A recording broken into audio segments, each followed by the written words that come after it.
దేవునికి స్తోత్రం అండి. మీ అందరికీ కూడా నా యొక్క హృదయపూర్వక వందనాలు తెలియజేసుకుంటున్నాను. మరొకసారి మీ మధ్యకి రావటానికి మరి దేవుడిచ్చిన అమూల్యమైన, విలువైన, శ్రేష్టమైన సమయాన్ని బట్టి నేను దేవునికి ఎంతగానో రుణపడి ఉన్నాను. ప్రియులారా, మరి ముఖ్యంగా ఈ దినం ఆదికాండం 47 అధ్యాయము మీ ధ్యానించాలని మీ మధ్యకి వచ్చున్నాను. కొద్దిగా ఆలస్యం జరుగుతుంది అధ్యాయానికి మధ్య. ఏదో ఒక ఆటంకం రావటం వలన కొద్దిగా ఇబ్బందులు కలుగుతున్న మూలాన కొద్దిగా ఆలస్యం అవుతుంది. ప్రార్థన చేయండి. మంచి ఆరోగ్యం కూడా దేవుడిచ్చేటట్టు ప్రార్థన చేయాలని మనసారా కోరుకుంటున్నాను. మీ అందరి కొరకు కూడా నేను నా యొక్క వ్యక్తిగత ప్రార్థనలో వ్యూయర్స్ అందరి కొరకు, ఎవరైతే సబ్స్క్రైబ్ చేశారో వారందరి కొరకు కూడా నేను మరి దేవునికి ప్రార్థన చేయటం జరుగుతోంది. కాబట్టి ప్రియులారా, ఇంతే కాదు, ఒకవేళ మీకు ఏదైనా బాగోకపోయినా, అనారోగ్యం కలిగినా మీ కొరకు కూడా నేను ప్రార్థన చేయాలని ఆశపడుతున్నాను. కాబట్టి నాకు ఆ యొక్క ఫోన్ నంబరు దాని మీద డిస్‌ప్లే అవుతుంది. కనుక ఆ నంబర్‌కి మీరు ఫోన్ చేసినట్లయితే తప్పకుండా నేను మీ పేర్లు రాసుకొని మీ కొరకు ప్రార్థన చేస్తాను. నెక్స్ట్ ఎపిసోడ్‌లో మీరు ఎలాగున్నారో మీ రిజల్ట్ కూడా మీరు మెసేజ్ ద్వారా నేను తెలుసుకొని దేవుని స్తుతిస్తాను. కాబట్టి ప్రియులారా, ఈ యొక్క పరిచర్య కొద్దిగా అభివృద్ధి చెందులాగున మీరందరూ కూడా దయించి ప్రార్థన చేయాలని మనవి చేస్తాను. ఎందుకంటే ఇది కొద్దిగా లెంగ్తీ మెసేజ్ అయినప్పటికీ కూడా మరి బ్రీఫ్ ఇన్ఫర్మేషన్ ఇవ్వాలనే ఉద్దేశమే తప్ప వేరే ఉద్దేశం లేదు. వాస్తవానికి మనం పాటల కంటే పాటలు మంచిదే, కాదంటలేదు. అంతకంటే వాక్యం చాలా ఇంపార్టెంట్. ఎందుకంటే వాక్యమై ఉన్న క్రీస్తు. ఈ దినాల్లో వాక్యం కొదువుగా ఉండటం వలన ఈ దినాల్లో చాలామంది తప్పుడు బోధలకి అలవాటు పడిపోతూ ఉన్నారు. వారు బైబిల్ ఏనాడు కూడా పూర్తిగా చదవరు. అంటే నేను వారిని నిందించట్లేదు. ఎందుకంటే చాలామంది ఏంటంటే వారికి ఉద్యోగం చేసుకోవటం, పిల్లల్ని పోషించుకోవడం, వాళ్ళని బాగోకపోతే హాస్పిటల్‌కి తీసుకెళ్ళటం, లేదంటే వాళ్ళ స్కూల్ ఫీజులు కట్టడం, స్కూల్‌కి దిగబెట్టడం, దీనితోటే వారి దినచర్య అంతా కూడా బిజీ అవ్వటం వలన they are not able to spend much time in reading the Bible. కా కాబట్టి ఎక్కువ సమయం గడపలేరు గనుక మేము ఈ రీతిగా మీకు ఆ కొద్ది సమయంలోనే మీకు లోతైన విషయాలు, అమూల్యమైన వాక్య సత్యాన్ని బోధించాలని దేవుడే బహుశా మమ్మల్ని ఏర్పాటు చేసుకున్నాడని నేను విశ్వసిస్తూ ఉన్నాను. కాబట్టి ప్రియులారా, ఎక్కువని చూడకండి గానీ వాక్యం యొక్క లోతు, దేవుని యొక్క వాక్యం మనతో ఏమేమి మాట్లాడుతుంది ఈ దినాన్ని, ఎలాగా మన పితరులు జీవించారు, మనం ఏ రీతిగా వారిని పోలి మనం నడుచుకోవాలి అనే విషయాల్ని మీరు గ్రహిస్తారనే నేను ఈ మాటలు చెప్తూ ఉన్నాను. కాబట్టి పిల్లలారా, గమనించండి, దినాలు భయంకరమైన దినాలు. ఎప్పుడు ఎవరము ఉంటామో తెలీదు. ఎప్పుడు ఎవరము చనిపోతామో తెలీదు. ఎక్కడ చూసినా వరదలు, యుద్ధాలు, భయంకరమైన యుద్ధాలు, అన్నిటికంటే భయంకరమైన తెగుళ్ళు వస్తున్నాయి. భయంకరమైన ఈ యొక్క కరోనాలో డిఫరెంట్ వేరియంట్స్ వస్తున్నాయి. కాబట్టి నా ప్రియ సహోదరులారా, దయచేసి ఎక్కువ సమయము దేవునితో గడపండి, వాక్యంతో గడపండి, సత్యాన్ని తెలుసుకోండి. అంతకంటే ప్రమాదకరమైనది ఏంటంటే తప్పుడు బోధకులు ఎక్కువ మంది వస్తున్నారు. కొంతమంది ఆ విగ్రహారాధన తినమని, కొంతమంది వద్దని, కొంతమంది ఏమో మరి బొట్టు పెట్టుకోమని, కొంతమంది వాళ్ళు మనల్ని ప్రైజ్ ది లార్డ్ అని చెప్పినప్పుడు మనం కూడా వారిని సంతోషపెట్టేలాగున మరి మనం వాళ్ళని విష్ చేయటం లాంటివి ఎన్నెన్నో మనం యూట్యూబ్‌లో చూస్తూ ఉన్నాం. అయితే వాక్యం ఏది సత్యం చెప్తున్నది అనేది మనం తెలుసుకొని మనం ముందుకు సాగటం అంతైనా మంచిది. ఎందుకంటే బైబిల్ పరిజ్ఞానం లేని పక్షంలో మనం తప్పుడు బోధలకి అదే కరెక్ట్ అనుకుంటాం. మనం బాగా బైబిల్ చదివినట్లయితే, రోజు రెగ్యులర్‌గా చదివినట్లయితే, మనసు పెట్టి శ్రద్ధగా, భక్తిగా కూర్చొని చదువుకున్నట్లయితే నీకు ఆ దినమంతా కూడా చక్కగా సాఫీగా సాగిపోద్ది. ఒకవేళ సమస్యలొచ్చినా వాటి నుంచి తప్పించే మార్గం కూడా దేవుడు చూపిస్తాడు. వాక్యం ద్వారానే దేవుడు మాట్లాడతాడు. డైరెక్ట్‌గా కొన్నిసార్లు మాట్లాడకపోవచ్చు. అది సాధారణంగా రేర్ కేసెస్. ఎందుకంటే ఏలీకే జరగలేదు సమూయేలుతో మాట్లాడినప్పుడు. కాబట్టి there are lot of references అండి. I can code it. But నా ఉద్దేశం ఏంటంటే, పదే నేను బతిలాడడం ఏంటంటే, బైబుల్ చదవటానికి ఎక్కువ సమయము కేటాయించండి. ఎక్కువ అంటే అట్‌లీస్ట్ ఈవినింగ్ టైం గానీ, మార్నింగ్ 1 అవర్ గానీ స్పెండ్ చేయండి. ఒక వరుసలో వెళ్ళండి. తప్పకుండా దేవుడు మీతో మాట్లాడతాడు. మీకు ఆ సబ్జెక్ట్ తెలుస్తది. క్రైస్తవులం అని చెప్పుకుంటున్నాం గానీ, మనం ఏదైనా అడిగితే మనం చెప్పలేని స్థితిలో చాలామందున్నారు. ఈవెన్ సేవకులు కూడా వారి యొక్క సేవా పరిచర్యలో బిజీ అయిపోయి, వారు కూడా ఎక్కువ సమయం బహుశా ఈ యొక్క బైబిల్ వాక్యానికి కేటాయించలేకపోతున్నారు ఏమో అన్న ఒక అనుమానం కూడా తలెత్తుతోంది. ఎందుకంటే వాళ్ళు ఆ యొక్క డిబేట్ చూస్తూ ఉన్నప్పుడు నాకు అర్థమవుతుందది. హ్మ్. కాబట్టి ప్రియులారా, తప్పుడు బోధలు మనం విశ్వాసులకు అందించకూడదు. వారికి సమయం ఉండదు. ఆ!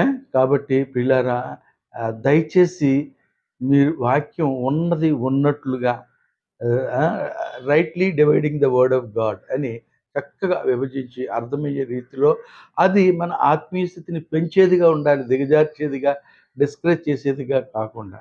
అందుచేత సిన్సియర్‌గా నేను చెప్పేదేంటంటే, చెప్పేవాళ్ళు కూడా చాలా జాగ్రత్తగా ఉండాలి. అలాగే వినేవాళ్ళు కూడా అసలు వాక్యం చదువుకొని ఉండాలి. ఏ! కాబట్టి నేను సిన్సియర్‌గా బతిమాలుతుందేంటంటే, బైబిల్ చదవండి. ప్రార్థన ఎక్కువ చేయండి. ఎక్కువ ప్రార్థన. ప్రభువారు చెప్తూ ఉన్నారు. ఏమని చెప్తున్నారు? మీరు శోధనలో ప్రవేశింపకుండానట్లు మీరు మెలకువగా ఉండి ప్రార్థన చేయండి అని చెప్తున్నాడు. శోధనలో ప్రవేశింపకుండా ఉండాలంటే మీరు మెలకువగా ఉండి ప్రార్థన చేయమని చెప్తున్నాడు. ప్రార్థనా జీవితం లోపిస్తే శోధనలు ఎక్కువగా వస్తాయి. మనం తట్టుకోలేని శోధనలొస్తూ ఉంటాయి.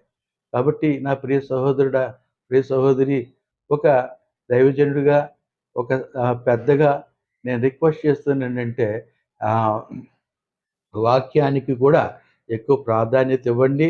ప్రార్థనలో ఎక్కువ సమయము వీలైనంత మట్టుకు మీకెప్పుడు వీలైతే అప్పుడు ఎక్కువగా ప్రార్థనలో గడపండి. సాతానుడు మీ యొద్దకు రాడు. మీరు పాటలు పాడినంత సేపు మీతో పాటు వాడు గెంతుతాడు, ఆడుతాడు, నాట్యం ఆడతాడు, నృత్యం చేస్తాడు, అన్నీ చేస్తాడు. కానీ నువ్వు మోకరించు, నీ దగ్గరికి రాడు, దరిదాపులకి రాడు. కాబట్టి మన పితరులు ఎంతోమంది అలాగ మంచి ప్రార్థనా జీవితం కలిగి, ప్రార్థనా శక్తి కలిగి వారు ముందుకు సాగిపోయారు. ప్రార్థనా శక్తితో వారు ముందుకు వచ్చే సమస్యలన్నిటిని ఓవర్‌కమ్ చేసుకుంటూ ముందుకు సాగిపోయారు. కాబట్టి ప్రియులారా, సిన్సియర్ రిక్వెస్ట్ ఈ దినాన్ని 47 అధ్యాయము మరి ధ్యానించాలని మీ మధ్యకొచ్చాను. 47 అధ్యాయము మొదటి నుంచి 6 వచనాలు మనం చదువుకొని ప్రార్థన చేసుకొని మనం ముందుకు సాగిపోదామండి. యోసేపు వెళ్ళి ఫరోను చూచి, నా తండ్రియు నా సహోదరులను వారి గొర్రెల మందలతోనూ వారి పశువులతోనూ వారికి కలిగినదంతటితోనూ కానాను దేశము నుండి వచ్చి గోషేనులో నున్నారని తెలియజేసి తన సహోదరులలో 5గురిని వెంటబెట్టుకుని పోయి ఫరోని సమక్షమందు ఉంచెను. ఫరో అతని సహోదరులు చూచి ఫరో అతని సహోదరులు చూచి వృత్తి ఏమని అడిగినప్పుడు వారు, నీ దాసులమైన మేమును మా పూర్వీకులను గొర్రెల కాపరులమని ఫరోతో చెప్పిరి. మరియు వారు కానాను దేశమందు కరువు భారముగా ఉన్నందున ఈ దేశములో కొంతకాలం ఉండుటకు వచ్చితిమి. కాబట్టి గోషేను దేశములో నీ దాసులు నివసింప సెలవిమ్మని ఫరోతో అనగా, ఫరో యోసేపును చూచి, నీ తండ్రియు నీ సహోదరులను నీ యొద్దకు వచ్చియున్నారు. ఐగుప్తు దేశము నీ ఎదుటనున్నది. ఈ దేశంలోని మంచి ప్రదేశమందు నీ తండ్రిని నీ సహోదరులను నివసింపజేయుము. గోషేను దేశములో వారు నివసింపవచ్చును. వారిలో ఎవరైనా ప్రజ్ఞలు గలవారిని నీకు తోచిన యెడల వారు మందల మీద వారిని అధిపతులుగా నియమించమని చెప్పెను. ప్రార్థన చేసుకుందాం. మహోన్నతుడు, మమ్మల్ని మిక్కిలిగా ప్రేమించిన పరమ తండ్రి, చదవబడిన లేఖన భాగం ద్వారా మాతో మాట్లాడండి. వింటున్న నీ బిడ్డల్ని ప్రభా, ఆ కుటుంబాలను కూడా దీవించి ఆశీర్వదించండి. వారి కుటుంబాల్లో ఉన్న లోటుపాట్లు తీసివేసి ప్రభా సుఖ సంతోషాలు మా ప్రభా దయచేయండి. ఆర్థిక ఇబ్బందులు తొలగించండి. ప్రభు ఏ తెగులు వారి గుడారాన్ని సమీపించకుండా మీ కృప మెండుగా తోడుగా ఉంచమని మీ రెక్కల చాటున భద్రపరచమని నీ దాసుని మరుగుపరిచి మీరే మాట్లాడమని యేసుక్రీస్తు నామమున ప్రార్థించి వేడుకుంటున్నాను తండ్రి. ఆమేన్. లేరా ఇంతవరకు మనం మొదటి వచనం నుంచి 6 వచనాలు చదువుకున్నాం. ఈ యొక్క అధ్యాయం మనం అంతా చదవలేం గనుక ఈ అధ్యాయంలో 31 వచనాలున్నాయి. ఈ యొక్క 31 వచనాలని కూడా ప్రియులారా మరి ఒక 6 భాగాలుగా విభజించడం జరిగింది. మొట్టమొదటి 1-6 వచనాలు యాకోబు ఐగుప్తులో స్థిరపడుట అనేది మనం చూస్తాం. రెండవదిగా మనం చూసినట్లయితే 7-10 యాకోబు ఫరోను దీవించుట చూస్తాము. అలాగే 11-12 వచనాల్లో మనం చూసినట్లయితే మూడోదిగా యోసేపు కుటుంబంలో పిల్లల లెక్క చొప్పున ఆహారం ఇచ్చి వారిని పోషించినట్లుగా కరువు కాలంలో వారిని మరి రక్షించినట్లుగా చూస్తాం. నాలుగవదిగా చూసినట్లయితే 13-22 వచనాల్లో చూసినట్లయితే ఐగుప్తీయులు మరి కరువు కాలంలో వారు ధనాన్నిచ్చి పశువులనిచ్చి భూములను కూడా ఇచ్చి ధాన్యం కొనుగోలు చేసి సమస్తమును కోల్పోయిన వారుగా తిరిగి మరి ఫరోకి వారు వ్యవసాయపు కూలీలుగా దాసీలుగా వారు వారిని అప్పగించుకున్నట్లుగా చూస్తాం. ఐదవదిగా మనం చూసినట్లయితే 23-27 వచనాల్లో చూసినట్లయితే వారు భూములు సాగు చేయుటకు తమ్మును తామే ఫరోకి దాసులుగా అప్పగించుకున్నారు చెప్పేశాం కదా. అలాగే ఆరోదిగా మనం చూసినట్లయితే ప్రియులారా 28-31 వచనాలు యాకోబు చాలా వృద్ధుడైపోయాడు. 147 సంవత్సరాలు వచ్చాయన్నమాట. ఆ దినాల్లో ఆ చివరి గడియలు యాకోబు మరి తన కుమారుడైన యోసేపుని పిలిచి ఆయన చేత వాగ్దానం చేయించుకున్న విధానము, భూమి ఆ యొక్క ఐగుప్తులో నా యొక్క బాడీని లేక నా మరణానంతరము ఆ శరీరాన్ని ఐగుప్తులో పాతిపెట్టక కానానులో అబ్రహాము కొన్న స్థలంలో పాతిపెట్టమని బతిమలాడతాడు. చూడండి, అప్పటికి అక్కడ ఆయనకి ఎంత విశ్వాసమో, తిరిగి దేవుడు మనకి కానాను దేశానికి నడిపిస్తాడని ఒక హోప్, నిరీక్షణ కలుగు చేస్తూ ఆ మాట చెప్పినట్లుగా చూస్తాం. అయితే ప్రియులారా మనం గమనించి చూసినట్లయితే 1-6 వచనాలు మనం చూద్దాం. అక్కడ ఏమంటాడంటే యోసేపు తన తండ్రిను తన సహోదరులు వచ్చారని ఫరోకి కబురు పంపిస్తాడు. అంటే ఆయన వెళ్ళలేనట్టుగా మనకి ఇక్కడ కనబడుతుంది. కబురు పంపెను అంటాడు. అంటే వేరే ద్వారా పంపాడు. పంపిన తర్వాత రెండవ వచనంలో చూసినట్టయితే 5 అన్నదమ్ముల వాళ్ళలో నా 5 తీసుకుని ఫరో దగ్గర సమక్షంలో నిలబెట్టాడు పరిచయం చేయటం కొరకు. ఈ 5 ఎందుకు చేశాడు అంటే వీరు కొద్దిగా బహుశా నేను అనుకోవటం కొద్దిగా చురుకైన వారు, కొద్దిగా ఫరో కంటికి ఇంపుగా కనబడాలనే ఉద్దేశం ఏమో మరి క్లారిటీ లేదు. వారిని తీసుకెళ్ళి ముందు నిలబెట్టినట్లుగా చూస్తాం. చూసినప్పుడు మొట్టమొదటి ప్రశ్న ఏమడుగుతున్నాడంటే వారిని చూసి మీ వృత్తి ఏమిటని అడిగినప్పుడు వారు నీ దాసులమైన మేము మా పూర్వీకులను గొర్రెల కాపరులమని ఫరోతో చెప్పిరి అని. ఫరోతో చెప్పారు అని. అక్కడ వారు అబద్ధం ఆడలేదు. ఉన్నది ఉన్నట్టుగానే చెప్పారు. భయపడ్డారు కానీ ఉన్నది ఉన్నట్లుగా చెప్పారు. అంతేకాకుండా వారు ఏమని చెప్తూ ఉన్నారు, కానాను దేశములో కరువు భారముగా ఉన్నందున నీ దాసులకు కలిగి ఉన్న మందలకు మేత లేదు కనుక ఈ దేశంలో కొంతకాలం ఉండుటకు వచ్చితిమి. కాబట్టి గోషేను దేశంలో నీ దాసులు నివసింప సెలవిమ్మని అడిగారు. ఆల్రెడీ వాళ్ళు వచ్చి గోషేనులో సెటిల్ అయిపోయారు. అడిగినప్పుడు ఫరో వారికి సెలవు ఇచ్చినట్లుగా 6వ వచనంలో మనం చూస్తున్నాము. ఏమనంటే 5 అంటాడు, నీ తండ్రియు నీ సహోదరులను నీ యొద్దకు వచ్చి ఉన్నారు. ఐగుప్తు దేశము నీ ఎదుటనున్నది. ఈ దేశములో మంచి ప్రదేశము ఇవ్వమంటూ ఉన్నాడు. అయినా గోషేను మంచిదే కదా అని ఒక పక్క ఫుల్గా పర్మిషన్ ఇస్తూ ఉన్నాడు. మరి ఒక పక్క సజెషన్ కూడా ఇస్తూ ఉన్నట్లుగా, గోషేను ప్రాంతంలో ఉండొచ్చు అన్నట్లుగా మరి సెలవిస్తున్నట్టుగా మనం చూస్తున్నాం. కాబట్టి పిల్లారా, మనం గమనించవలసింది ఏంటంటే, ఈ గోషేన్ అనేది చాలా మరి నైలు నదికి సమీపాన ఉన్నది. శ్రేష్టమైనది, సారవంతమైనది. మరి ఈ యొక్క ఐగుప్తి పట్టణానికి దూరంగా కొన్ని మైళ్ళు దూరంగా ఉంది. ఏ ఎందుకంటే మనం గతంలో చెప్పుకున్నట్లుగా ఈ ఐగుప్తి దేశంలో ఉన్న దేవతలు అనేక మంది దేవతలు వారి యొక్క ఆచారాలు, వారి పూజలు, వారి పద్ధతులు, వారి యొక్క కల్చర్స్ అయి వీరికి అంటకూడదని దూరంగా దేవుడే ప్రణాళిక ప్రకారంగా వారిని ఆ దూరాన ఉంచి వారిని ఒక ప్రత్యేక జనాంగంగా ఉంచాలని ఏ ఒక పరిశుద్ధమైన జనాంగంగా ఉంచాలని, ఒక ప్యూర్ అండ్ పవర్‌ఫుల్ నేషన్‌గా ఉండాలని దేవుడు గోషేన్‌లో ఉంచాడు.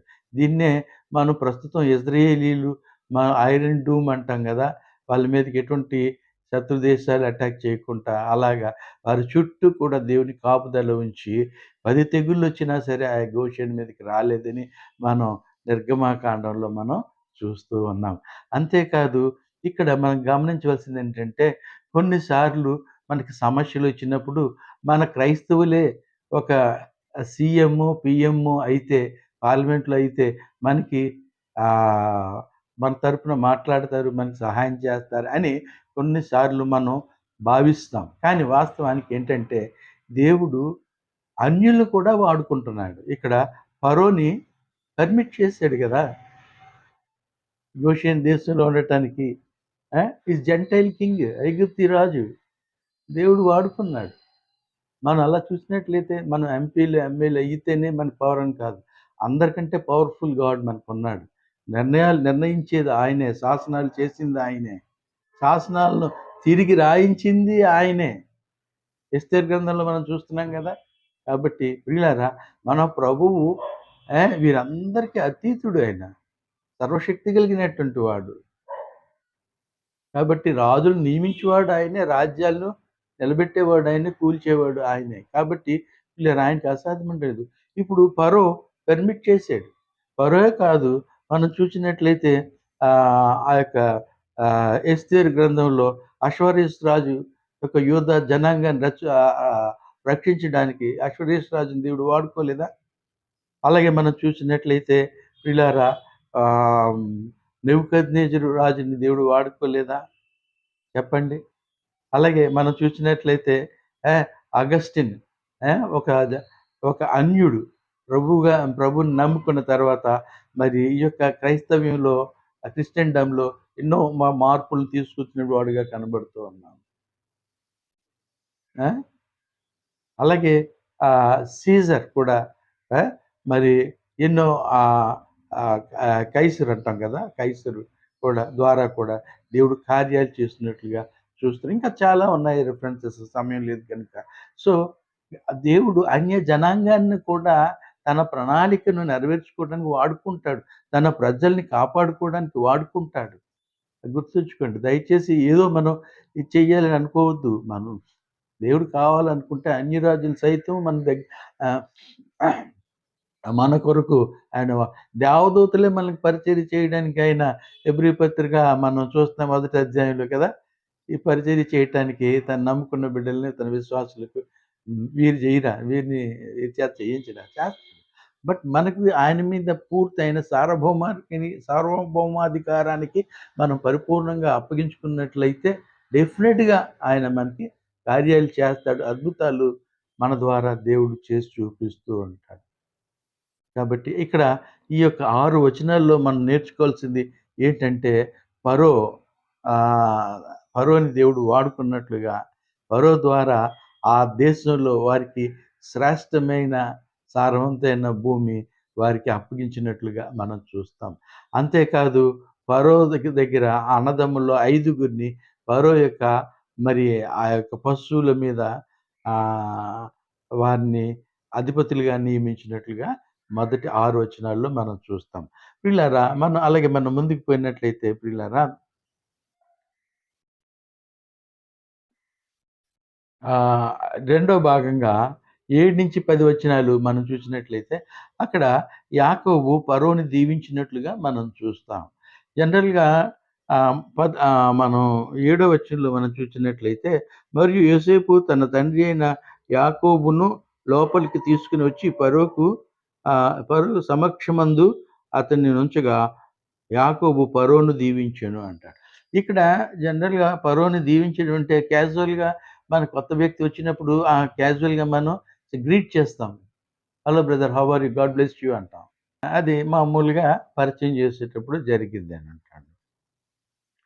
అలాగే మనం చూసినట్లయితే 8వ వచనంలో చూసినట్లయితే, ఫరో నీవు జీవించిన సంవత్సరములెన్ని అని యాకోబును అడిగినందుకు 9వ వచనంలో అంటాడు యాకోబు ఇచ్చిన సమాధానం ఏమంటున్నాడంటే, నేను యాత్ర చేసిన సంవత్సరములు 130, నేను జీవించిన సంవత్సరములు కొంచెముగాను దుఃఖ సహితమైనవిగాను ఉన్నవి అని. ఇక్కడ ఆయన 130 సంవత్సరాలు నేను యాత్రా జీవితం జీవించాను అంట.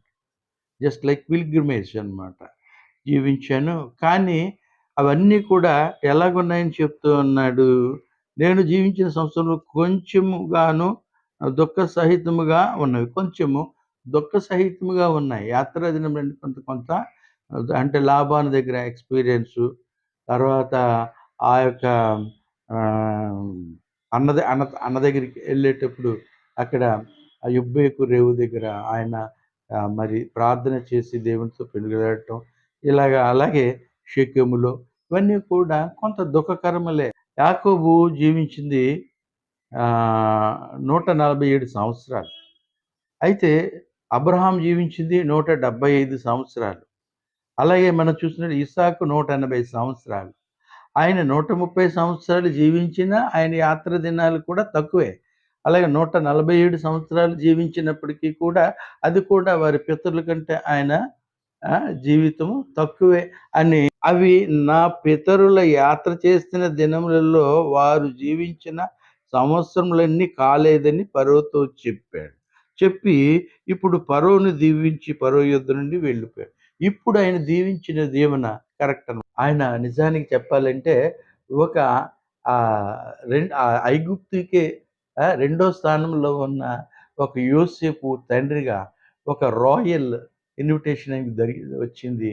ఆయన అంతేకాక ఆయనకొచ్చిన ఆ రెస్పెక్ట్, ఆ గౌరవం, హోదాను బట్టి ఆయన్ని దీవించడం జరిగింది. ఏందంటే హిస్ పొజిషన్ ఎంటైర్‌లీ చేంజ్డ్ అన్నమాట.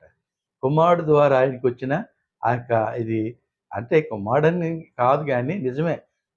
దేవుడిచ్చిందే చెప్పాలంటే. నే దినాల్లో కూడా కుమారులు మన పిల్లలు చదువుకొని మంచి హై పొజిషన్‌కి వచ్చేసరికి తల్లిదండ్రులు ఒక మంచి గౌరవం, రెస్పెక్ట్ లభిస్తది కదండీ! ఇప్పుడు కొడుకు కలెక్టర్ అనుకోండి. కలెక్టర్ గారితో పాటు ఒక మీటింగ్‌కెళ్తూ తన తల్లినో, తండ్రినో తీసుకెళ్ళినప్పుడు వారికి ఎటువంటి మంచి ట్రీట్‌మెంట్ లభిస్తది? ఆ కుమారుడిని బట్టి తల్లిదండ్రులు ఎంత సంతోషిస్తారు. అదే పిల్లలు చదువుకోకుండా, తండ్రి మాట వినకుండా ఇష్టానుసారంగా జీవిస్తే ఆ తండ్రికి ఎంత చెడ్డ పేరొస్తది. ఆ బిడ్డల ద్వారా ఆ కోర్టులకెళ్ళి, గొడవలకెళ్ళి ఇవన్నీ బాధపడే తల్లిదండ్రులను కూడా నేను చాలా మందిని చూశాను. నా నా వయస్సు కాలంలో ఎన్నో చూశాను. అందుకే నేను చెప్పొచ్చేదేంటంటే, ప్రియులారా, మీరు మీ తండ్రులకు పేరు ప్రఖ్యాతులు తెచ్చేదిగా, గౌరవ ప్రతిష్టలు తెచ్చేవారుగా జీవించాలి. అట్టి గౌరవము పరాయి దేశంలో యాకోబు దొరికిందంటే ఇట్స్ ఎ వండర్‌ఫుల్ థింగ్ కదా! కాబట్టి ప్రియులారా, ఆ రీతిగా మరి చిన్న హెచ్చరిక, పిల్లలు కూడా మన పిల్లల్ని ఆ రీతిగా మనం పెంచాలి. శాయశక్తుల we try our level best. బాల్య దశలో ఉంటుండగానే వాళ్ళు నేర్పించాలి. ఇప్పుడు నువ్వు ఊరికే కొట్టి అన్నీ చేసినా ప్రయోజనం లేదు. మొండిబారిపోతారు. ఇంకా తిరగబడుతారు. ఇసుక్కుంటారు. వాళ్ళు అర్థం చేసుకునే స్థాయి దాటిపోయింది. కాబట్టి ప్రియులారా, పిల్లల్ని చిన్నప్పటి నుంచే దేవుడిలో, భయభక్తుల్లో పెంచండి. మీరు వృద్ధాప్యంలో బాధపడి, దుఃఖపడే కంటే, మీరిప్పుడు వృద్ధాప్యంలో ఆనందంగా 17 సంవత్సరాలు ఆనందంగా గడిపాడని చెప్తూ ఉన్నాడు. సంతోషంతో గడిపాడు. అంతేకాదు ఆయన చనిపోయిన తర్వాత కొడుకు చక్కగా ఐగుప్తు దేశం నుంచి కానాను దేశానికి మంచి ఆ! ఎంతో గొప్పగా, ఘనంగా అని పాతిపెట్టినట్లుగా చూస్తున్నాం. అటువంటి బ్రతుకు కావాలా? ప్రతి తండ్రి, తల్లి కోరుకునేదదే. కాబట్టి మీరు బాగుపడాలా, మీ తల్లిదండ్రులని సంతోషపెట్టాలా. ఏ? కాబట్టి ప్రియులారా సందర్భంలో నేను ఆ మాటలు చెప్తున్నందుకు దయచేసి ఏమనుకోవద్దు. మీ మేలు కోరి, మీ మంచి కోరి నేను ఈ మాటలు చెప్తున్నాను. కాబట్టి ప్రియులారా, ఈ యొక్క యాత్ర దినాల గురించి మనం చూసినప్పుడు ఎవరైనా ఒక దినాన్ని భూమిని విడిచిపెట్టి వెళ్ళిపోవాలి. కానీ వెళ్ళిపోయేటప్పుడు సుఖంగా వెళ్ళిపోవాలనే కోరుకుంటాం కదండీ! కష్టపడకుండా సుఖంగా నెమ్మది కలిగి ప్రభు సన్నిధికి ఎళ్ళాలని ఆశపడుతూ ఉంటాం కదండీ! అందుకే మన పితరులు ఎలా హెబ్రీ పత్రిక 11, 13 అంటాడు. వీరందరూ ఆ వాగ్దానముల ఫలము అనుభవింపకపోయినను దూరం నుండి చూచి వందనం చేసి తాము భూమి మీద పరదేశులమును యాత్రికులనై ఉన్నామని ఒప్పుకొని విశ్వాసము గలవారే మృతి నొందిరి అంటున్నాడు. చూసారండి? ఆ! మన 11 అధ్యాయంలో హెబ్రీ పత్రిక 11 అధ్యాయంలో మన పూర్వీకులందరూ విశ్వాసం యాత్రికులమంటాడు. పరదేశులమంటాడు. ఈ దేశంలో ఏదో ఆస్తులు సంపాదించేలు మేడలు, కీర్తి ప్రతిష్టలు సంపాదించుకొని ప్రయాసపడతావు. అనవసరంగా నీ టైం వేస్ట్ చేసుకుంటున్నావేమో అనిపిస్తోంది. నువ్వు పరలోకమందు నీ యొక్క ఆస్తిని సమకూర్చుకో అంటాడు. కదండీ! ఇక్కడ సిమిటియు ఆ! ఏమంటారు? చెద పట్టేస్తాయి. కానీ అక్కడ ఏది పట్టదు. పరలోకమందు నీ యొక్క ధనాన్ని సమకూర్చుకో అంటాడు. ఆత్మలు సంపాదించుకో. అనేకులకు మరి దేవుని సువార్త ప్రకటించు. సేవా పరిచర్యలో సహాయం చేయి, ముందుకు నడు. అది నువ్వు పరలోకంలో సంపాదించుకున్నది. నా తండ్రి చేత ఆశీర్వదింపబడిన వాళ్ళారా రండి, జగత్తు పునాది వేసింది మొదలుకొని మీ కొరకు సిద్ధపరిచిన ప్రవేశించండి అంటాడు. అది ఇంపార్టెంట్. ఇదంతా మనతో రావు. బెస్ట్ ఎగ్జాంపుల్ అలెగ్జాండర్ గురించి మనం విన్నాంగా. ఏం సంపాదించుకున్నాడు, ఏం పట్టుకుపోయాడు. కాబట్టి పిల్లరా అత్యాశకు పోకండి. దయచేసి ఇట్స్ మై సిన్సియర్ రిక్వెస్ట్. వేరేగా అనుకోకండి. మూడో భాగంలో మనం చూసినట్లయితే 11-12 వచనాలు. యోసేపు వాళ్ళ అన్నలను ఆ తల్లుల గురించి చెప్పలేదు. తల్లులను అందరూ కూడా అక్కడ ఉంటుండగా వారందరినీ కూడా చక్కగా కరువు కాలంలో వారిని మరి సంరక్షించినట్లుగా, పోషించినట్లుగా మనం చూస్తూ ఉన్నాం. కరువు కాలంలో వారు ఎటువంటి జీవితం జీవించారంటే ఒక రాజు జీవితం అన్నమాట. ఒక సంపన్నులు జీవించిన రీతిగా వారు జీవించారు. అక్కడ ఐగుప్తీయులంతా కరువుతో బాధపడుతున్నారు. వీరు గోషెన్‌లో ఒక రిచెస్ట్ లైఫ్ అన్నమాట. రాయల్ లైఫ్ వారు గడిపినట్లుగా మనం చూస్తూ ఉన్నాం. అంతేకాదు బాధ్యత కలిగిన వాడిగా యోసేపు వారు ఆ కుటుంబంలో తల్లులు తల్లులను బట్టి పంచక పిల్లల సంఖ్యను పిల్లలను బట్టి వారికి ఆహారం ఇచ్చి పోషించి రక్షించినట్లుగా చూస్తున్నాం. ఈ దినాల్లో భూమి పంపకాలు వచ్చినప్పుడు ఒక దగ్గర నేను చూశాను. మా హస్బెండ్‌కి ఒక ముగ్గురు భార్యలు అనుకోండి. ఆ ఆస్తిని 3 భాగాలు చేసి ముగ్గురు భార్యలకి ఇచ్చారు. అలా కాదు. ఇక్కడ ఎలా చేశాడంటే పిల్లల అవసరతను బట్టి ప్రతి బిడ్డకి ఇంత అని న్యాయంగా తీర్చాడు. వారు ఎలా జీవిస్తారు, వారి ఫ్యూచర్ లైఫ్ ఏంటని ప్రతి ఒక్కరిని ఆలోచించి అందరికీ సమానంగా పంచిచ్చినట్లుగా what a beautiful thing it is. ఒక తల్లికి ఇద్దరు ఉండొచ్చు. ఒక తల్లికి 10 మంది ఉండొచ్చు. ఒక పెళ్ళికి ఐదుగురే ఉండొచ్చు. ఇద్దరికి ఉన్నోళ్ళకి అదేది, 10 మంది ఉన్నోళ్ళకి అదేది, ఐదుగురు ఉన్నోళ్ళకి అదే అంటే ఎక్కడ? కాబట్టి ఇక్కడ చూస్తే నాకు ఇది న్యాయం అనిపిస్తుంది కదా! భూమి పంపకాల విషయంలో గాని, పోషించే విషయంలో గాని, ఆస్తి విషయంలో గాని చక్కగా పిల్లలను బట్టి, సంతానాన్ని బట్టి వారికి సమృద్ధిగా పంచి ఇచ్చినట్లుగా మనం చూస్తున్నాం. అంతేకాకుండా మనకి మొదటి తిమోతి పత్రిక 5:8లో చూసినట్లయితే అక్కడ ఏం చెప్తున్నాడంటే ఎవడైనను స్వకీయులను విశేషముగా తన ఇంటి వారిని సంరక్షింపకపోయిన యెడల వాడు విశ్వాస త్యాగము చేసిన వాడే అవిశ్వాసి కన్నా చెడ్డవాడై ఉన్నాడంట. అవిశ్వాసి కంటే చెడ్డవాడై ఉంటున్నాడు అంటాడు. మొదటి తిమోతి పత్రిక 5:8లో ఆ మాట చెప్పారు. So it is our prime responsibility ఏంటంటే first you have to look after your family. నీ భార్య, నీ బిడ్డలు, నీ తల్లి, తండ్రులను, అన్నదమ్ములని, బంధువర్గాన్ని కూడా నువ్వు ప్రేమించి చేయాలి. నువ్వు వీరిని ప్రేమించినప్పుడు పరాయోళ్ళని ఎలా ప్రేమిస్తావు? ఇతరులకి నీ ప్రేమను ఎలా చూపించగలవు? కనబడిన దేవుడిని నువ్వు ప్రేమించగలవు అంటూ ఉన్నాడు కదా మొదటి యోహాను పత్రికలో. కనబట్టి కళ్ళెదురుగున్న వారిని నువ్వు ప్రేమించలేని వాడిని దేవుడిని నువ్వు ఎలా ప్రేమించావు? నేను దేవుడిని ప్రేమించాను, దశమ భాగం ఇచ్చాను, అది ఇచ్చాను, భూమి ఇచ్చాను. నువ్వు ఎన్ని ఇచ్చావో ఇవ్వచ్చు. నీ పక్కన నీ అన్నదమ్ముడు, నీ అప్పచెల్లెలు, నీ బంధువర్గం కష్టంలో ఉంటుండగా ఎలాగా ఆనందంగా ఉండగలవు చెప్పు? చక్కటి మోడల్ లైఫ్ ఇక్కడ మనకి చూపిస్తూ ఉన్నాడు. కాబట్టి పిల్లారా, ఏ మూడోదిగా నాలుగోదిగా మనం చూసినట్లే, ఎందుకంటే సమయం లేదు కనుక నేను త్వరగా వెళ్తాను. ఇంకా లోతుగా మంచి విషయాలు ఉన్నాయి. అయితే సమయాన్ని బట్టి మరొకసారి చక్కగా ఒక్కొక్కటి లోతుగా వివరించడానికి అవకాశం దేవుడు ఇస్తాడని నమ్ముతూ ఉన్నాను. పిల్లారా, ఇక్కడ 13-22 చూసినట్లయితే కరువు నుండి ప్రజలను రక్షించడానికి, అటు ఐగుప్తులో కూడా కరువు ఉంది, ఇటు కానానులో కూడా కరువు భారముగా ఉన్నదంట, సివియర్గా ఉంది. కాబట్టి ఆ పరిస్థితుల్లో కానాను నుంచి వీళ్ళొచ్చారు. కానాను దేశస్తులేనేమి, ఇతర దేశస్తులేమి వాళ్ళు ఐగుప్తుకి వచ్చి వారు సొమ్మిచ్చి ధాన్యం కొనుక్కొని వెళ్ళారు. ఇక్కడ మనం గమనించవలసింది ఏంటంటే, బాగా పండిన దినాల్లో వాళ్ళు స్టోర్ చేసుకోలేదు. కాబట్టి కరువు కాలంలో వారు ఇబ్బందులు పడ్డారు. ఆ పశువులు నమ్ముకున్నారు, భూమిని నమ్ముకున్నారు, సొమ్మంతా పోగొట్టుకున్నారు. ఈ దినాల్లో జీతాలు వస్తున్నాయని వచ్చిన కాడికల్లా సమృద్ధిగా కొనేసుకుంటున్నారు, ఖర్చు పెట్టేసుకుంటున్నారు. అన్నీ ఈఎంఐలకి వెళ్ళిపోతున్నాయి. కానీ ఉన్నదాన్ని పొదుపు చేసుకుందాం, అత్యాశకు పోవద్దు, నెమ్మదిగా దేవుడిస్తే ఇస్తాడని. ఏది చూసినా ఎవరి దగ్గరికి వెళ్ళినా ఈఎంఐ అన్నీ పోగా నాకు 4000 జీతం ఉందని. ఎందుకు మరి రావా? నువ్వు అన్నీ లోన్లు పెట్టేసుకొని అన్ని కారు ఎదుటోళ్ళతో పోటీ పడి కార్లు కొనేసుకుంటున్నావు, బిల్డింగ్లు కొనేసుకుంటున్నావు, అప్పులు చేస్తున్నావు. దాచుకొని కొనుక్కో. నువ్వు అప్పు చేస్తున్నావు కానీ వడ్డీ ఎంత అవుతుందో ఆలోచిస్తున్నావా నువ్వు?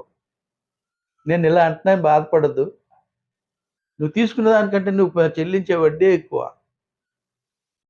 బైబిల్లో ఏముంది? అప్పు చేయొద్దు అన్నాడు. అప్పు చేస్తే అప్పు ఇచ్చేవాడికి నువ్వు దాసుడు అంటూ ఉన్నాడు. కాబట్టి నీకు వచ్చినప్పుడు నీవు జ్ఞానంతో, వివేకంతో దాచుకో. నీ వృద్ధాప్యంలో నీ బిడ్డలకి ప్రయోజనకరంగా ఉంటుంది. కాబట్టి వచ్చిందల్లా ఖర్చు పెట్టింది. వీళ్ళు అదే పని చేశారు. 7 సంవత్సరాలు చక్కగా సమృద్ధిగా పండింది. ఇంక 7 సంవత్సరాలు కరువు వస్తుందని ఆల్రెడీ చెప్పాడుగా.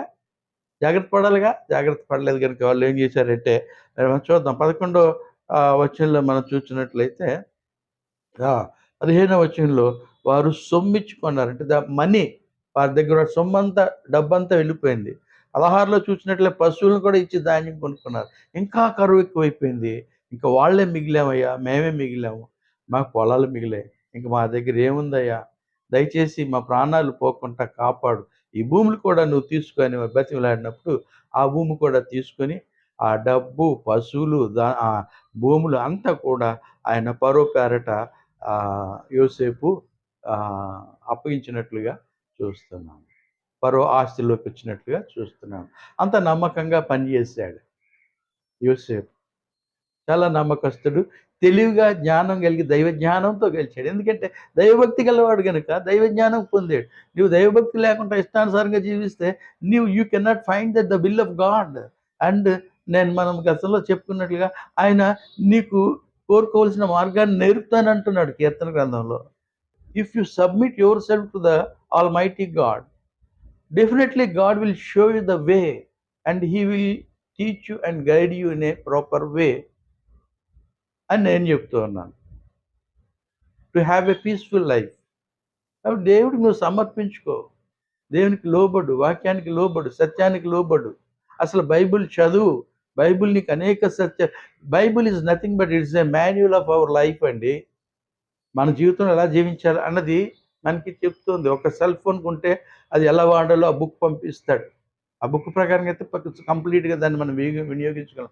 కొన్ని మనకు తెలియవు కదండి. అలాగే బైబిల్ కూడా నువ్వు చదివినట్లయితే నీ లైఫ్ ఎలా కొనసాగించుకోవాలో, భక్తుల జీవితాలు చూస్తున్నప్పుడు ఎలా కొనసాగాలో, యోసేపు ఎలా నడిచాడు, యాకోబు ఎలా నడిచాడు, ఇవన్నీ మనం నేర్చుకోవాలండి. కాబట్టి వాళ్ళు సమృద్ధి ఉన్నప్పుడేమో వారు నిర్లక్ష్యంగా ఉన్నారు. ఇప్పుడు సమస్తాన్ని కోల్పోయి ఆఖరికి వారు వారికి దాసులుగా అయిపోయారు అంటాడు. ఆ వ్యవసాయ కూలీలుగా వారు తయారైనట్లుగా మనం చూస్తూ ఉన్నాం. చక్కటి వచనం ఏంటంటే 22వ వచనంలో అంటాడు, యాజకుల భూమి మాత్రమే అతడు కొనలేదు. యాజకులకు ఫరో భత్యములు నియమించెను. ఫరో ఇచ్చిన భత్యముల వలన వారికి భోజనము జరిగెను గనుక వారు తమ భూములను అమ్మలేదు. భూమి వారి దగ్గర నుంచి కొనలేదు. వారు పోషణార్థమైనది, వారి జీవనాధారమైన వాటిని ఈ యొక్క యోసేపు కొనలేదండి. ఎంత మంచి మాట చూడండి. వారికి ఇబ్బంది పెట్టలేదు. వారి పోషణకు ఆటంకం చేయలేదు. పైపెచ్చు రాజు దగ్గర నుంచి వారికి ఆహారం అందుతూ ఉంది అని చెప్తున్నాడు. దీన్ని బట్టి మనకి అర్థమయ్యేది ఏంటంటే, వారు దేవుని ఆరాధించేవారు, దేవుని సేవ, దేవుని పరిచర్య చేస్తున్న వారికి ఏ ఆటంకము లేకుండా, ఆర్థికంగా కానీ ఏ విధంగా వారికి శోధన కలగకుండా, ఇబ్బంది పడకుండా, వారు ఆ దినాలలో ఐగుప్తులో అన్య జనాంగమే ఆ యొక్క అన్య యాజకులకి ఆ రీతిగా చూసినప్పుడు, మన ప్రభువు అయిన యెహోవా దేవుడు యాజకుల పట్ల తీసుకునే శ్రద్ధ చూడండి. యెహోషువ గ్రంథంలో చెప్పింది ఏంటంటే, భూమి పంపకంలో 11 మందికి భూమి పంపకం జరిగింది. ఈ యొక్క లేవీయులకి పంపకం జరగలేదు. కారణం ఏంటంటే, వారికి ఆ భూమి పంపకం ఇచ్చినట్లయితే వారి దృష్టి అంతా ఈ యొక్క భూమి వ్యవసాయం చేసుకోవడం, వారి అవసరాలు వీటి మీదే వారు కాన్సంట్రేట్ చేస్తారు గానీ, దేవుని యొక్క వాక్యం మీద గానీ, పరిచర్య మీద గానీ, ఆ యొక్క మందిరం మీద గానీ వారు ధ్యాస పెట్టటానికి సమయం ఉండదు. మైండ్ కాన్సంట్రేషన్ ఉండదని వారికివ్వలేదు. అయితే అలాగని వారిని వదిలిపెట్టలే. ఏం చెప్పాడంటే, ఈ 11 మంది కూడా వారి వారి పండిన ప్రతి దాంట్లో దశమభాగం ఇమ్మన్నాడు. ప్రథమ ఫలాలు ఇమ్మన్నాడు. అవన్నీ కూడా వీళ్ళకి చేరినట్లయితే వారికి వారికి 100% వచ్చినప్పుడు 100%లో 10% వీళ్ళకి ఇచ్చినప్పుడు వీళ్ళకి ఎంత వస్తుంది? 110% వస్తది ఈయనకి. కాబట్టి సమృద్ధే కదా! ప్రథమ ఫలాలు వస్తాయి. కాబట్టి వారికి కొదువు లేకుండా అన్నీ సమకూరేటట్టుగా భూమి పంపకాలు జరిగాయి. అంటే భూమి ఇస్తే భూమి మీద, ఆ వ్యవసాయం మీద, వాటి మీదే దృష్టి వెళ్తది. మరి దైవారాధన మీద, దేవుని పరిచర్య మీద మరి సమయం వారు కేటాయించలేరు కనుక, వారు మైండ్ కాన్సంట్రేట్ చేసేటట్టు, వారికి ఏది తక్కువ కాకుండా ఉండేటట్టు దేవుడు ఆ ప్రావిజన్ ఇచ్చినట్లుగా మనం చూస్తాం. ప్రియులారా, మరి గమనించి చూసినట్లయితే న్యూ టెస్ట్‌మెంట్‌లో మనం గమనించి వచ్చినట్లయితే అక్కడ శిష్యులను పంపిస్తాడు. ఇద్దరేసి చొప్పున సువార్త ప్రకటించమని పంపించినప్పుడు వారిని మీరు ఏమి పట్టుకెళ్ళొద్దు, జోలినైనను, ఆ చెప్పులైనను, బండినైనను, బంగారమైనను ఏమి మీరు పట్టుకెళ్ళొద్దని 10వ అధ్యాయంలో చెప్తాడు. చెప్పిన తర్వాత లూకా సువార్తలో చాలాసార్లు నేను గుర్తు చేస్తున్నాను. ఎందుకంటే సేవకులను బలపరచడం కొరకు. లూకా సువార్త 22:35 అంటాడు, మరియు ఆయన సంచియు, జోలియు, చెప్పులను లేకుండా నేను మిమ్మును పంపినప్పుడు మీకు ఏమైనా తక్కువైనదా అని వారిని అడిగినప్పుడు వారు ఏమీ తక్కువ కాలేదండి. ఏం తక్కువ కాలేదు ప్రభువా అన్నారు. సో, నేనంటాను, నీవు నిజంగా దేవుని చేత పిలువబడి, దేవుని చేత ప్రత్యేకింపబడి, అభిషేకింపబడిన వాడివైతే గనుక తప్పనిసరిగా దేవుడు నీకు అన్నీ ప్రొవైడ్ చేస్తాడు. ఏది కొదువు చేయడు. క్లియర్‌గా చెప్తున్నారు వాళ్ళు. ఏది కొదువు లేదని. కాబట్టి నిజంగా నువ్వు దేవుని మీద పూర్తిగా ఆనుకొని నమ్మకంగా పరిచర్య చేస్తే నీకు ఏది కూడా కొదువు ఉండదని దేవుడే చెప్తున్నాడు. అక్కడ శిష్యులు చెప్తున్నారు. కాబట్టి ప్రియ సహోదరుడా, సహోదరి, ఈ యొక్క భూమి పంపకాల విషయం చూసాము. ఏ అన్ని రాజులే వారి యొక్క దేవతారాధన చేసే వాళ్ళకి మరి ఆ శ్రద్ధ చూపించి వారిని పోషించినట్లుగా చూస్తున్నాము. అయితే మరి ఇశ్రాయేలీయుల యొక్క నిజమైన జీవముగల దేవుని సేవకులైన యాజకులకు చక్కటిగా పోషణ దశమభాగం అందరూ ఇచ్చేటట్టు. కాబట్టి ఈ దశమభాగం ఇవ్వబట్టి వారు పూజ చేయగలరు. అరే! దశమభాగం అడుగుతారని చాలామంది కామెంట్ చేస్తున్నారు. దశమభాగం డిమాండ్ చేయలేదు. ఇమ్మని దేవుడే చెప్పాడు. కానీ ఇవ్వకపోతే మీరు దొంగలను దోచుకునేవారని మలాకీ గ్రంథంలో క్లియర్‌గా చెప్పాడు అని మేము చెప్తాం. చెప్పిన తర్వాత బలవంతంగా వారి దగ్గర తీసుకోము. వాళ్ళు హృదయపూర్వకంగా ఇస్తే అందుకే అన్నాడు, నువ్విచ్చినట్లయితే ఆకాశ తూములను విప్పి నేను సమృద్ధిగా నీకు అనుగ్రహిస్తాను. పట్టజాలనంతగా ఇస్తానంటున్నాడు. సో, ఇస్తే నీకు ఆశీర్వాదం. ముక్కు పిండి లాక్కునేది జరగదు. చాలామంది అలా ముక్కు పిండుకొని లాగుతారు, శపిస్తారు లేకపోతే అని కామెంట్ చేస్తున్నారు. No, no, not at all. వాక్యం బోధిస్తాము. వాక్యాన్ని అర్థం చేసుకొని మరి ప్రేమపూర్వకంగా ఇస్తే మంచిది. దీని గురించి మనం 1 కొరింథీ పత్రికలో సంతోషంతో ఇస్తే ఆ, దేవుడు వారిని దీవిస్తాడనే చక్కటి మాటలు ఉన్నాయి. అందుకు సహాయకరంగా 2 కొరింథీ 9వ అధ్యాయము 6-9 వచనాలు చదువుతాను, జాగ్రత్తగా చూడండి. ఈ యొక్క దశమ భాగం విషయంలో ఇక్కడ కొత్త నిబంధనకు వచ్చేసరికి దశమ భాగం అనలేదు, కానీ అక్కడ ఒక మాట అంటాడు. కొంచెముగా విత్తువాడు కొంచెముగా పంట కోయును, సమృద్ధిగా విత్తువాడు సమృద్ధిగా పంట కోయును అని ఈ విషయమై చెప్పవచ్చు. సనుగుకొనుచు బలవంతముగా కాక ప్రతివాడును తన హృదయంలో నిశ్చయించుకున్న ప్రకారము ఇయ్యవలెను. ఏమన్నాడండి ఇక్కడ? బలవంతం చేసినట్టుగా ఏమైనా ఉందా? ఈ వచనం చూడండి ఎంత చక్కగా ఆ 7వ వచనంలో అంటాడు కదా, సనుగు కొనకయు బలవంతముగా కాకయు ప్రతివాడును తన హృదయములో నిశ్చయించుకున్న ప్రకారము ఇయ్యవలెను అంటున్నాడు. అంతే కదండి, తన హృదయంలో నిశ్చయించిన కొద్దీ ఇమ్మన్నాడు. ఇక్కడ బలవంతంగా ఇమ్మని అన్నాడా? పాత నిబంధనలో అది ఒక ఆజ్ఞల్లో ఒకటి కాబట్టి, కొత్త నిబంధన వచ్చేసరికి బలవంతంగా వద్దు, సనుక్కోవద్దు అన్నాడు. హృదయంలో నువ్వు నిశ్చయించిన కొద్దీ ఇమ్మన్నాడు. నువ్వు ఎంత ఇస్తే అంత అంటున్నాడు. అందుకే దాన్ని కొంచెముగా ఇచ్చేవాడు కొంచెముగా కొయ్యను అంటున్నాడు. సమృద్ధిగా ఇచ్చు సమృద్ధిగా ఇవ్వు. నీ సమృద్ధిలో నుంచి ఇవ్వు, నువ్వు నిర్ణయించుకున్నది ఇవ్వు. దశంభాగం ఇవ్వమని దేవుడు అంతకంటే ఎక్కువ ఇవ్వమంటున్నాడు నీకు వీలైతే. సేవకు ప్రోత్సహించు, సహకరించు అని అడుగుతూ ఉన్నాడు. మరి ప్రియులారా గమనించి చూసినట్లయితే చాలామంది విమర్శిస్తూ ఉన్నారు ఈ విషయమే. మీ ముందు ఒక్క విషయం చెప్పాలని ఆశపడుతూ ఉన్నాను. 1 కొరింథీ పత్రిక 9వ అధ్యాయంలో మనం చూసినట్లయితే 7వ వచనం, ఎవడైనాను తన సొంత ఖర్చు పెట్టుకొని దండులో కొలువు చేయున ద్రాక్ష తోట వేసి దాని ఫలము తినని వాడెవడు, మందను కాచి మంద పాలు త్రాగని వాడెవడు అంటున్నాడు. మందను కాచి మంద పాలు తాగనివాడెవడు, ద్రాక్ష తోట వేసి ద్రాక్ష ఫలము తినని వాడెవడు అని చెప్తూ ఉన్నాడు. అని చెప్తూ కళ్ళము త్రొక్కుచున్న ఎద్దు మూతికి చిక్కము వేయవద్దు అని మోషే ధర్మశాస్త్రంలో వ్రాయబడి ఉన్నది. దేవుడు ఎడ్ల కొరకు విచారించుచున్నాడా, కేవలము మన కొరకు దీనిని చెప్పుచున్నాడా? ప్రభు మన కొరకే కదా ఈ మాట చెప్పుచున్నాడు అంటాడు. ఎంత చక్కటి మాట అండి ప్రియులారా.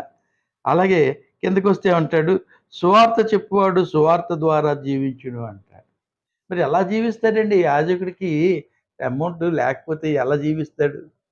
కాబట్టి నా ప్రియ సహోదరులారా, నా రిక్వెస్ట్ ఏంటంటే, సేవకులు ఎవరు కూడా బలవంతం చేయరు. వాక్యం సత్యం చెప్తారు, వాళ్ళు అర్థం చేసుకొని ప్రేమతో ఇస్తారే తప్ప బలవంతంగా ఎవరు గుంజుకోరు. అది చాలా తప్పు కూడాను. దశంభావం ఎందుకంటే ఎక్కువ మంది క్రిటిసైజ్ చేస్తున్నారు కాబట్టి మనం బలవంతం చేయమన్న సంగతి వారికి తెలియాలని నా తపన, అంతే, ఇంకేం లేదు. వారితో గొడవడాలని కానీ వారితో వాదించాలని కాదు. బైబిల్ పూర్తిగా తెలియక కొంతమంది అడ్డదిడ్డంగా మాట్లాడుతూ ఉంటారు. అందుకే బైబిల్ బాగా చదవండి అని నేను మనసారా పదే పదే రిక్వెస్ట్ చేస్తున్నాను. బైబిల్ బాగా చదివితే మనకి అర్థం అవుతుంది. కాబట్టి పిల్లారా, 5వదిగా మనం చూసినట్లయితే ఇందాక మనం ఏం చూసుకున్నాం? 13-22 కరువు కాలంలో వారు ఎలాగా వారి ధనాన్ని పోగొట్టుకున్నారు, పశువులు పోగొట్టుకున్నారు, సొమ్ము పోగొట్టుకున్నారు. యాజకుల దగ్గర వారు కొనుక్కోలేదు, వారు తిరిగి పోషించినట్లుగా చూస్తున్నాం. అయితే మనకి చూసినట్లయితే దేవుడు యెహోవా దేవుడు లేవి గోత్రానికి మరి ఎలాగ 11 మంది దగ్గర నుంచి మరి దశంభాగం ఇచ్చి వారిని పోషించి వారిని సంరక్షించి వారి పని సక్రమంగా చేయలాగున వారిని నడిపించినట్లుగా మనం చూసాం. అలాగే ఇప్పుడు 5వ భాగంగా చూసినట్లు 23-27 వచనాల్లో చూసినట్లయితే భూమి పాడైపోద్దని వీళ్ళు ఏం చేశారు? అయ్యా, భూములు నువ్వు తీసుకున్నావు, సమస్తము నీ వశమైంది, అయితే దయచేసి మమ్మల్ని దాసులుగా చేసుకోండి అని బతిమాలాడు. కాబట్టి వారిని ఆ భూముల మీద వారి సొంత భూములకి వారే వ్యవసాయ కూలీలు చేయవలసి వస్తుంది. ఎందుకు? దుర్గతి పట్టింది వాళ్ళకి. ఎందుకంటే వాళ్ళు సమృద్ధిగా పండినప్పుడు అది దాచుకోలేదు. మరొక్కసారి నేను హెచ్చరిస్తున్నాను, వచ్చిన దాన్ని డబ్బులు 4 కనబడగానే విచ్చలవిడిగా ఖర్చు పెట్టేద్దామని కాదు. చక్కగా ఒక బుక్ పట్టుకొని నెలకి ఎంత ఖర్చులున్నాయో అవన్నీ రాసుకొని నెక్స్ట్ ఇయర్ కావాల్సినవి బట్టలు కానీ, లేదంటే అనారోగ్యానికి కానీ, ఈ మందులకు కానీ కేటాయించుకొని ఒక ప్రణాళిక సిస్టమేటిక్‌గా వెళ్తే మీకు ఎటువంటి సమస్యలు రావని, తర్వాత దేవుడికి ఇవ్వాల్సింది దేవునికి మీరు సనుక్కోకుండా, గొనుక్కొని ప్రేమతో సేవకుండా చూడొద్దు. దేవుడిని చూసి ఇవ్వండి. కాబట్టి దేవుడు తప్పకుండా మీకు ఇస్తాడు. ఆయన అన్యాయస్తుడు కాడు. అది చెప్పాలని నా ఉద్దేశం. తర్వాత ఇజ్రాయేలు 23-27 మనం చూసినట్లయితే ఇజ్రాయేలు సంపన్న ప్రజలుగానే జీవించారని మనం 5వ వచనంలో 5వ భాగంలో 23-27 చూసుకున్నాం కదండీ! అది చాలా ఒక ప్యూర్ అండ్ పవర్ఫుల్ నేషన్‌గా దేవుడు ఆ ప్రణాళికలో వారిని ఏర్పాటు చేసుకుని దాన్ని ఇంక్యుబేటర్ అని గతసారి చెప్పాను. వాళ్ళని ఆ ఇంక్యుబేటర్‌లో సెపరేట్‌గా తీసుకెళ్ళి గోషెన్‌లో పెట్టి వారిని ఒక మంచి రాజ్యంగా తన కొరకు, ప్రభు కొరకు, దేవుని బిడ్డల కొరకు, దేవుని జనముగా, దాన్ని ప్రజలుగా తనకి స్వాస్థ్యంగా ఏర్పాటు చేసుకున్నాడు. వారినందరినీ ప్రత్యేకంగా తీసుకెళ్ళి. కాబట్టి ప్రియులారా it's a great plan of God. It's a God's provision చెప్పాలంటే. నన్ను ఏర్పాటు చేసుకున్న వాళ్ళకి ఆయనకి ఏది తక్కువ చేయటండి. మొదట నా నీతిని, నా రాజ్యమును వెతుకుడి అప్పుడు అవన్నీయు మీకు అనుగ్రహించేదనంట. మీ అవసరత, మీ అక్కర, మీ నాలుకకు రాక మునుపే నేను సమస్తాన్ని కూడా నేను మీకు దయచేస్తానంటాడు. మొదట ఆయన నీతిని, ఆయన రాజ్యాన్ని, ఆయన నీతి, ఆయన రాజ్యం వెతకాలి. ఆయన రాజ్యం కొరకు కాంక్ష కలిగి ఉండండి. ఈలోక రాజ్యాలు కాదు, ఈ శాశ్వతం కాదు. కాబట్టి ప్రియులారా ఇదొక చక్కటి హెచ్చరిక. అందులో వారు ఆస్తి సంపాదించుకున్నారు. సంతానాభివృద్ధి పొందారు. ఎక్కువ జనం విస్తరించారు. మన నిర్గమకాండం 1:7లో చూసినట్లయితే అభివృద్ధి నొంది విస్తరించిరంటాడు. అభివృద్ధి ఫైనాన్షియల్‌గా అయితేనేమి అన్ని విధాలా అభివృద్ధి పొందారు. అలాగే వారు బలమైన ఒక జనాంగంగా వాళ్ళు విస్తరించినట్లుగా ఎ ఆహ్, ఆహ్, ఎక్సోడస్ 1:7లో మనం ఆ మాట చూస్తాం. నిర్గమకాండంలో చూస్తాం. కాబట్టి ఆరోదిగా మనం చూసినట్లయితే 28-31 యాకోబు చివరి గడియలనమాట. ఆయన యాత్ర దినాలు 130 కదండీ! ఆ! తర్వాత ఐగుప్తులో గడిపింది 17 టోటల్‌గా 147. ఆయన యాత్ర చేసిన దినాల్లో కొంత మట్టుకే సుఖం అనిపించాడు. అంతా శ్రమలే అంటాడు. తర్వాత ఆయన 17 సంవత్సరాలు ఐగుప్తుకొచ్చాక ఆ కరువులో మంచి రాయల్ లైఫ్ అనుభవించాడు.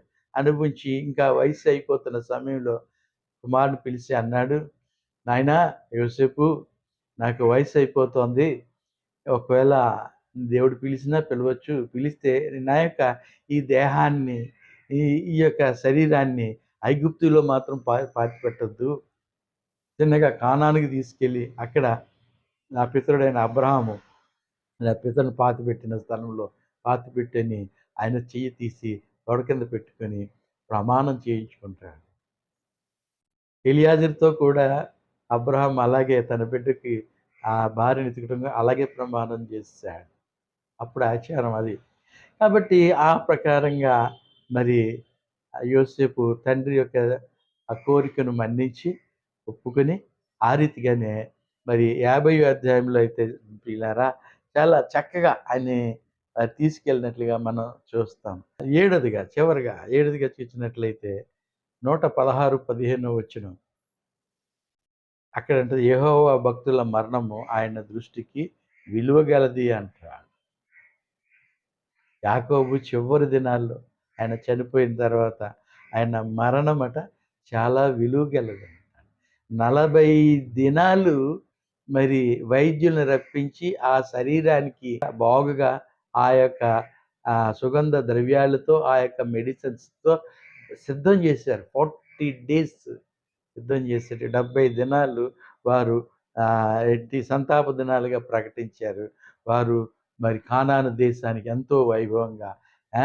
ఎంతో ఎంతోమంది పెద్ద పెద్ద ఐగుప్తీ అధికారులతో పాటు తీసుకెళ్ళి అక్కడ ఖననం చేసేశారు. అంటే ఏమంటారది పాతిపెట్టారు. ఎంత గొప్ప భాగ్యం. రాయల్‌గా.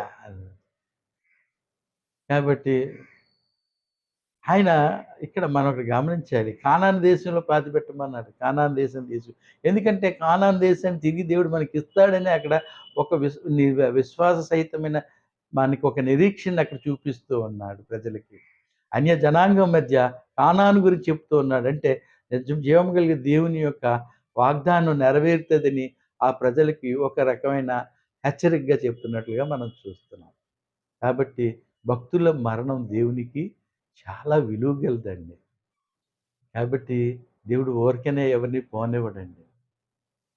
ఆ దేవుని మహాకృప ఆయన నిజంగా ప్రేమించిన వాళ్ళంతా త్వరగా భగత్ సింగ్ గారి యొక్క సమాధి విషయం అయితేనేమి, అలాగే బిల్లీ గ్రాహం గారి సమాధి విషయంలో అయితేనేమి, మనం చూస్తున్నాం కదా! భక్తులు సమాధులు ఎంతో ఘనంగా, వైభవంగా ఆ! దేవునికి మహిమకరంగా జరుగుతూ ఉన్నాయి. కాబట్టి ప్రియులారా మరి యాకోబు యొక్క చివరి దినాలు ఎంతో వైభవంగా జరిగినట్లుగా మనం చూస్తున్నాం 50వ అధ్యాయంలో. దేవుడు ఈ మాటలు దీవించుగాక. Praise the lord. ప్రియులారా చక్కటి అధ్యాయం మనం ధ్యానించాం. మీరు దీని ద్వారా ఆశీర్వదింపబడ్డారని మరీ ఆశిస్తూ సెలవు తీసుకుంటున్నాను. May God bless you all. Thank you very much.